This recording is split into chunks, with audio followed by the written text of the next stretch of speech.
Mount Josh, you sell comics, Marvel news of the Hello. week. Not What's a up? ton. Yeah, a little quiet this Well, little we're bout. we're in the doldrums of beginning of summer before San Diego Comic Con, right? Yes, Before that we is get true. the big announcements. Um, Yes. Which I think we'll get some. well, I would imagine we'll see some Thunderbolts footage Fuck, I hope. because Like Julia Dreyfus just did an interview with Sad Happy Confused, and she said they're done filming and pickups. So, she also said that she did some of her own stunts, oh yeah, which is yeah, they said well, I don't know. dangerous. I don't know if we mentioned it in any of the news articles here. Let me just check one second. No. So she said that Thunderbolts are trying to get back to practical effects Good, and that they were focusing on less CG good. and more real life in shot stuff. Which I mean, anybody Like could say on that, on but for location. but for her to say it, Yeah. which is weird, right? I was like, okay, okay, I can Well, see it. I believe she has kids the age of that be watching Marvel, so maybe they're That makes sense. yeah. Okay, so is this like the most troubled Marvel movie ever at this point with Blade? I would say you're probably on point to being pretty much there. Okay, so Blade lost its second director. Filmmaker described as difficult to work with. Marvel Studios announced it was developing Blade reboot during a memorable Hall H panel back in 2019. Marshala Ali hit the stage to close out the panel alongside Kevin Feige, confirming he would play the Daywalker in a moment which broke the internet. I don't know if it broke the internet, Yeah, but the I pandemic mean, it was pretty close. It's kind of close. the pandemic followed, as did a voice cameo in Eternals, but development on the reboot has since hit more than a few stumbling blocks. Blade has lost several creatives, including original director Bassam Tarek, leaving over creative differences. In terms of writers, they've had Eric Pearson penning the latest draft after Stacy Osiev Kufer, Bo DeMeo. Oh, Bo DeMeo worked on it. Wow. Michael Yeah, yeah. Starbury, Nick Pizzolatto, and Michael Green all From took, True Detective?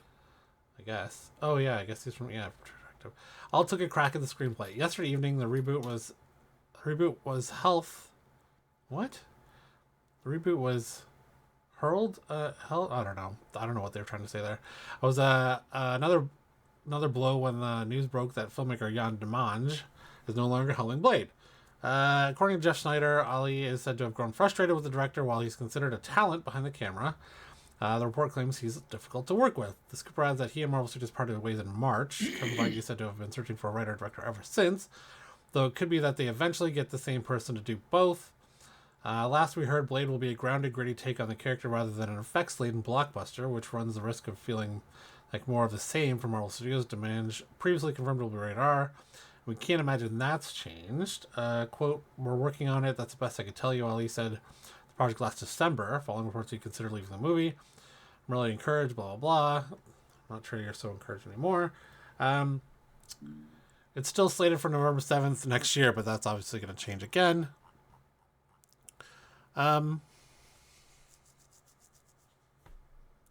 I don't know, like, should they even do a Blade movie and just throw Blade into something else? Like as a cameo starter? I don't know. I mean, you have to introduce vampires as a thing, so like, just gonna start with vampires in this, and like, you're gonna have to explain where they came from and why they weren't before, right? Yeah, I think I was trying to think about how I was going to formulate this answer, but I feel like out of all the supernatural-ish character heroes, Yes. I guess in the grand scheme of things, if you think about all of them, I don't think Blade is like super huge. You know what I mean? Like we feel like he's pretty popular because of the previous movies, but if you take those out, no Wesley Snipes to give him like, that weird, Call me Blade. Uh, yeah, like weird character facade that we saw in three movies. I would say probably would Ghost he, Rider's bigger than Blade I in feel like terms of Ghost Rider might supernatural. be, yeah, be bigger than Blade, Yeah, and then as well, like there might be a few more in there. like Moon Knight's bigger. Yeah, Werewolf by Night maybe mm, bigger. I don't know. probably the same, give or take. Yeah. But I think that putting him as a cameo now and then just waiting and seeing is a possibility. But I feel like with everything that's happened with this movie, it needs to be. It just needs to be done. It needs to be. They need to finish a script. Like the script isn't even finished. Yeah. We're still there. And Yep. let's be real, it's being rewritten 1,000 times because of what is changing in the MCU. Like, and that's just reality. And it is because Yeah, I'm sure. um I'm sure it didn't start out as a R movie until they decided to do Deadpool as R. because they didn't you know, they didn't finish post-production on Deadpool until yesterday. Yeah, but they they decided it was R a long time ago. But I'm Sure, sure they but I'm hadn't just saying, decided like, it was R in 2019. what I'm saying is there's things changing with the MCU obviously that are so like right up to the end, Yeah. like right up to the very moment or whatever. So I'm assuming that the script has been changed a bunch of times because of those reasons. Whether or not they were going to put Midnight Suns in early or put him in later or put this character in, put this character in. Yeah. But I mean, what happens if they're, one of the secrets was they were waiting for like Ryan Gosling to be available. And then all of a sudden, Ghost Rider gets introduced in Blade, and then fucking we got both of them in the same movie. And it's like, could you imagine that? That's crazy. But just, stuff. Okay, moving on. Black Adam star Dwayne Johnson signs a multi-year deal with Disney. Will we see him in the MCU? So his production company, which is called $7 Productions, Okay. the film and TV content label founded by Johnson and Danny Garcia, has signed a first-look deal with Walt Disney to develop films for theatrical and streaming. Though no specific titles are mentioned, it said that the projects will be possible vehicles for Johnson to star in, and the deal is not strictly limited to filmed content. Most interestingly, the multi-year agreement will also give $7 a chance to collaborate across all Disney divisions.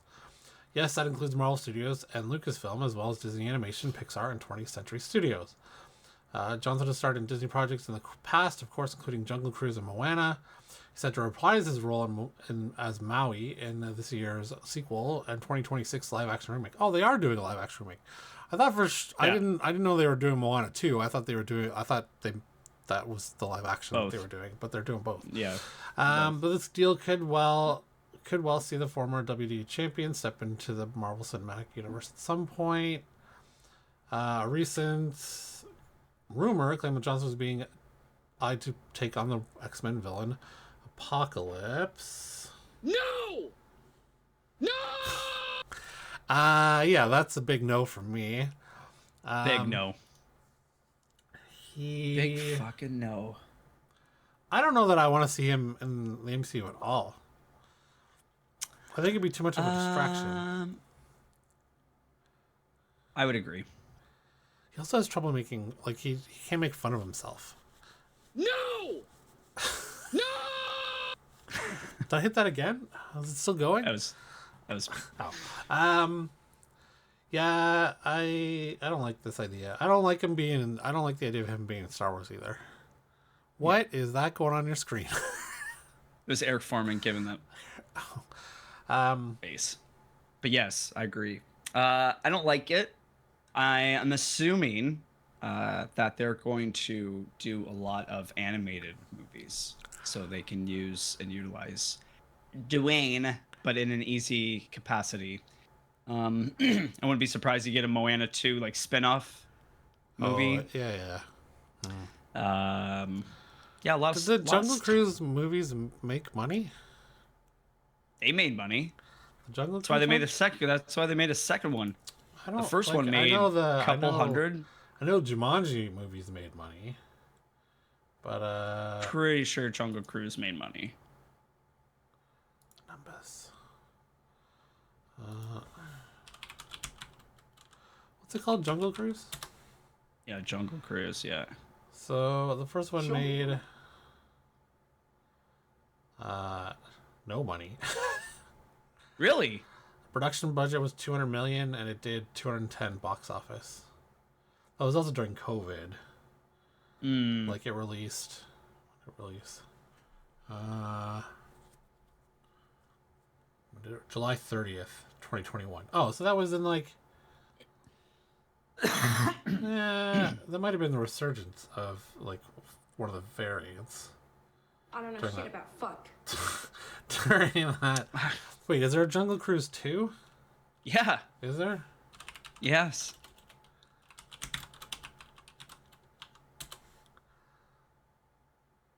Are you sure about that?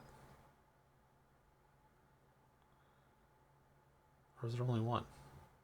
I like how it's keeping us in suspense.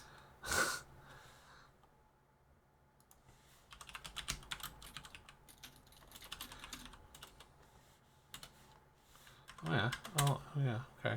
There was. And Yeah. It came out. 2000. Oh, there it is. No. Oh, it's not out you yet. know what? Oh, it's not out yet. Yeah. It's not out. Yeah, okay. My bad. Okay. Did the Jumanji sequel make money? I thought they did. Did I spell that right? Jumanji. Guess I did. Jumanji 2: The Next Level came out in 2019. Oh, that is crazy. Yeah. Okay. It made bank. Yeah. 125 million production, 795 worldwide. Yeah. Okay. Ooh, So I guess baby. he's still a bit of a draw. But that was 2019. Yeah. We're 5 years later. This is a half a decade later. You know how much he's been getting hit in the press? I don't think he's gonna have a huge resurgence, man. Yeah. I think they it's gonna. also saying it's hard I to think work it- with at this point. Yeah, I think his he's just gonna do family related stuff, and I think he's gonna call it. I don't see it being much more than that. So he is in the middle of filming that A24 movie, though. Which one? It's about an MMA fighter. Oh, okay. I didn't even know he was Smashing doing. Machine. About Mark Kerr. Oh, whoa, okay. And Okay. A24 usually does the Oscar movie type things they go for. So I I mean, don't he's know. probably Maybe banking on that. maybe this could be his Pulp Fiction, and bring him Maybe. back. I don't know. Maybe. So he's We'll see. his box office is leading is 5 billion. Jesus Christ. Oh, but he peaked at 2019, and he's been going downhill ever since. Oh, he also had a I peak mean, in pandemic, but He also had a peak in 2013. that would have been the time that Wasn't Fast and the Furious. It was yeah, it would have been, I thought. 2013 Hercules. Oh yeah, Fast and Furious 6, Pain and Gain, G.I. Joe. Yeah. G.I. Snakes. Joe. Yeah. That's what. Furious 7. Man, he's been in that many Fast and Furious movies. God damn. Mm-hmm. And Hobbs and Shaw. Yeah. Terrible movies. Anyways, It wasn't that bad, to be honest. Hobbs and Shaw? Didn't they have Yeah. some sort of superpowers in it or something? No. No. Well, I think the villain was like a super soldier, but like Oh, okay. that's yeah. Okay, moving on. Star Wars CCO, Dave Filoni talks Ahsoka Season 2. His planned movie and possible rated R feature. With Star Wars fans quickly losing faith in Lucasfilm President Kathleen Kennedy's vision for the franchise and her apparent inability to get new movies into theaters, the news that Dave Filoni would serve as the studio's chief creative officer was welcomed. He was already a key figure in overseeing Disney Plus post Return of the Jedi TV shows. During last year's Star Wars Celebration, we learned that he'll also helm his own movie that's expected to serve as a conclusion to his current era of streaming storytelling with Din Djarin and Ahsoka Tano, and assembling to battle Grand Admiral Thrawn. During a recent chat with Josh Horowitz, quote, because I've been writing Ahsoka Season 2, things have clicked and I have a much better idea about where things are going to go. I will say I have an opening I really like, quite a bit, and I'm very excited about it for that picture. I'm excited about the potential of just doing it. Right now, my focus is clearly on Ahsoka as well as the rest of the galaxy and how it's spinning. Added before confirming he's also working on Mandalorian and Grogu movie with Jon Favreau. He said it's been fun to dive into, putting one foot in front of the other. Since Disney acquired Lucasfilm, the vast majority of Star Wars movies and TV shows have taken place slightly before, during, or after the original trilogy. The Acolyte has shaken things up by taking us to the High Republic era, only to be review-bombed and heavily criticized for shifting focus to a new set of leads. Asked whether the Galaxy Far, Far Away could further change by heading down the R-rated route, Filoni responded, I think that encompasses all types of styles and creatives of these particular stories, driving its kind the most important thing, and they should do something that's within their comfort zone. Otherwise, just imagine that everyone's going to come and pretend that they're George Lucas, and they're not. I learned from George Lucas I'm certainly not the same as George Lucas when it comes from making movies. George is one of a kind, generational talent, and that's okay because there are principles about choices and being a good person and getting over your fears. And those are timeless no matter what style you're talking about. So I guess he's not overly keen on R-rated Star Wars stories, though he sounds at least open to the idea. He's probably open to the box office draws that it could get if it was done properly. I'm not sure you'll ever get to the point of a Jedi or a Sith just tearing through people with a lightsaber and blood. Well, I guess you wouldn't really see blood flying everywhere because it would cauterize the wound instantly. But you know what I mean, like. You're not getting Game of Thrones level swordplay with guts coming out and stuff. So I think what's going to happen is, I think after Kennedy leaves, not that that's the issue, but I think that once she leaves, and obviously I feel like Dave's going to stay on. Sure. I think that once that happens and we get the current projects out of the way, so like obviously he's focusing on the current announced project, the film, film that he's doing with Mandalorian, and then Grogu, then his solo one to wrap everything up, and then Rey. So those are the announced. Right, the solo one to wrap everything up, i.e., bringing everyone on. Yeah. So I mean, you're looking at a good chunk of time. Like I'm gonna say what years. Probably, 4 years. I was gonna say 4 years. I think after that, when they see how much, like obviously the R-rated stuff does when it's done well. Yeah. I think we'll get something.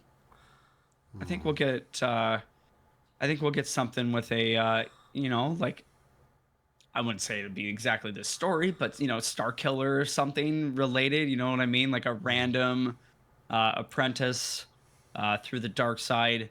And solely focused on that side, not solely focused, but 75% focused on that side versus what we're getting in, the Acolyte, which, we thought it was going to be all about this, dark,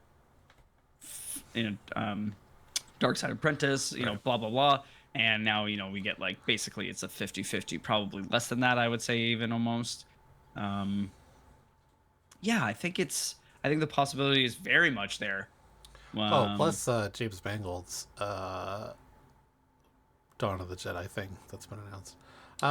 Right. I feel like they could probably figure out how to do a rated R horror movie with the Sith. Oh, 100%. It'd be so cool. Yeah. I don't know. We'll see. Okay, moving on. Deadpool and Wolverine box office tracking revealed, and it looks like the first rated R MC movie will break records, just like we told you. So it's eyeing a $200 million opening weekend. Apparently it's 200 to 240. Yeah, and I think they just got approved for China too, which is... Yes. So, yeah, I guess the thing about China was that usually they have to take out good chunks of the movie, and they said that for this one, obviously because of violence, gore, and language, it's 5 minutes. that they had to remove it, but they said that it wasn't related to the story, so that actually the story is quite still very much intact. And it actually, they said the cut was good. Yeah, so we predicted this movie would make $1 billion. I'm still on track for saying that. I think I said maybe 1.2 back in last year. Yeah, something like that. I think I'm gonna stick with 1.2. 2. Yeah, that I mean, when all in all is said and done, yeah, that I would say that makes sense. Yeah. So Yeah. I'm not sure I've been hyped for a Marvel movie like this in a while. So I would maybe say this is since probably the you know what, I was hyped for Thor: Love and Thunder because I love Taika and I love gore, and yeah. that was thoroughly disappointing. I So was hopefully, I was really pumped for Multiverse of Madness, and that one definitely well, that was made me good. sad. Okay. Um, That wasn't super so these important. next two articles are kind of related. You found something shocking related to this. Mm, Okay, so rumor is Sony Pictures may be saving Null, the God of Symbiotes, for a future crossover movie. Over the weekend, we brought you news that the Venom Last Dance may have plans for Null, God of the Symbiotes. Sony Pictures arguably hasn't done enough to build his debut, though Venom franchise and logic have never exactly gone hand in hand. Today we have a counter rumor from Scooper My Time to Shine Hello. Apparently Null isn't in the Venom threequel and is instead the studio's ultimate villain for the spin-off universe, so they're keeping him for a crossover event.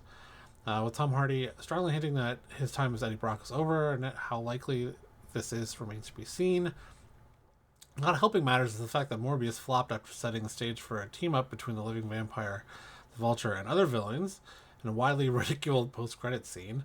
Madam Web, meanwhile, was standalone, and it's too soon to say what will become of Kraven the Hunter. Still building to a crossover event with Sony's Spider-Verse Heroes, assembling to battle Null is an intriguing prospect, albeit one that we don't ever expect to become a reality without someone spearheading this Marvel universe. As a reminder, Null was introduced by Donny Cates and artist Ryan Stegman and first appeared in 2018's Venom number 3. This villain is an ancient malevolent deity and creator of the symbiotes, including Venom and Carnage. He also has ties to Gore the God Butcher. Through the oh, I didn't know that. yeah, through the Necro Sword. His That's origin cool. dates back to the existence of Florida Celestials. He dwelled in a void, a dark space where creation was disturbed by the emergence of light. In response, Null created the first symbiote of living darkness known as the All-Black Necro Sword, which he used to slay a Celestial. This act of rebellion led to his exile, during which he crafted an army of symbiotes to spread his influence. That's cool. So 100%, I hope Sony doesn't touch Null at all. Mm-hmm. He should be left to Kevin Feige and the people who know what they're doing for the most part at Marvel. But in accordance, well, I guess adjacent to this, is you found this about Marvel's leaks, and it's related to Null. Yeah. So, funny enough, I mean, I don't know how true this little guy is, but this tends to happen, now and again, where a whistleblower will come on Twitter and, it is public forum essentially, and kind of dish the dirt. And I mean, I could definitely believe some of the things that this account is saying. Okay. And I mean, which is in short, that for the past, However many years. I would say 6 years. So let's go, what, just a couple years before the pandemic. I know, like, you and I started talking about, people, reporting leaks or rumors Yeah. online and stuff about the movies, and we would talk 4chan. about it. And then I would say that during the pandemic, it got crazy. I would say during the pandemic, it got mental with the rumors and stuff. And it was just probably a good way to drum up, buzz and PR and everything. And then, we found this, which is essentially. So let me go through the post Sure. here. Quick. Yeah, sure. Okay, so this comes from Marvelous Leaks. Quote, the truth about leakers and scoopers, I have a huge confession to make about me and every other leaker. Number one, every single leaker, scooper are fake and don't know anything about upcoming films or series.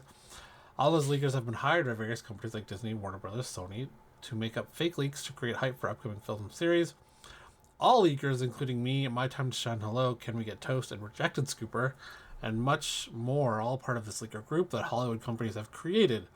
These companies do this for two reasons.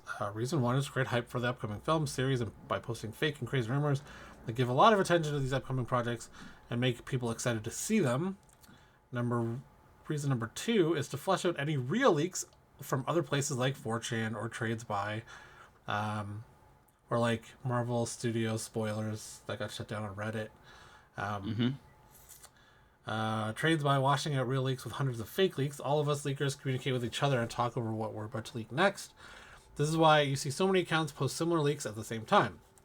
For example, there are so many accounts posting about Null being invented in The Last Dance right now. This is fake, and all these accounts were told to leak this to create hype for the film, and making more people want to see it because they think Null is in it. Number 6, there's a TLDR for this long post. All the leakers post fake news and were hired by Hollywood companies, etc. A list of some of the leakers that are involved in the leak group are My Time to Shine, Hello, Daniel R. PK, Rejected Scooper, Alex Perez, Can We Get Some Toast, Kesey Walsh, Holyfield News, Marvelous Leaks, Cryptic for Quality, Mr. Tweaks, Thwipped, and Marketing told you said Batman 2 and Spider-Man 4 was canceled. Yes. Daniel RPK hasn't posted in a while, but just posted multiple leaks at once. Do you want to know why that is? Disney told him to leak all these things at the same time.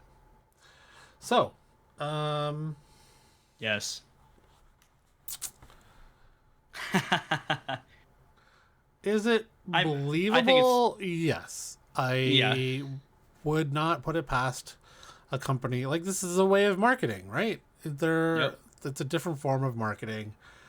They can make up whatever they want and say it's spoilers, fake or news, potential leaks. And it does generate interest. It does generate tweets. It generates retweets. It generates people talking on the internet about these leaks, about the movies. We talk about it. We do. That's, you know what I mean? Exactly. Like, we report 100%. Stuff all the time from all these websites that report stuff from these so-called leakers. Yes. It's not surprising, and it's probably pretty standard in the film world at this point on how to use social media to generate interest. I mean, would you rather pay a guy, I don't know, $30,000 a year to tweet something about a leak, or, you know, $30,000 a minute on TV to promote your TV show or movie? Like, one's definitely cheaper than the other, and it's gonna get you farther because you're specifically targeting those people who are a fan of your franchise.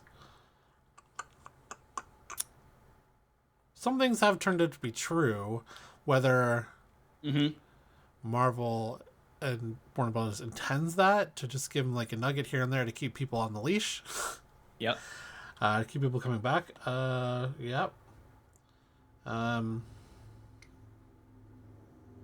Definitely nuggets. I feel like that's the case. Do we feel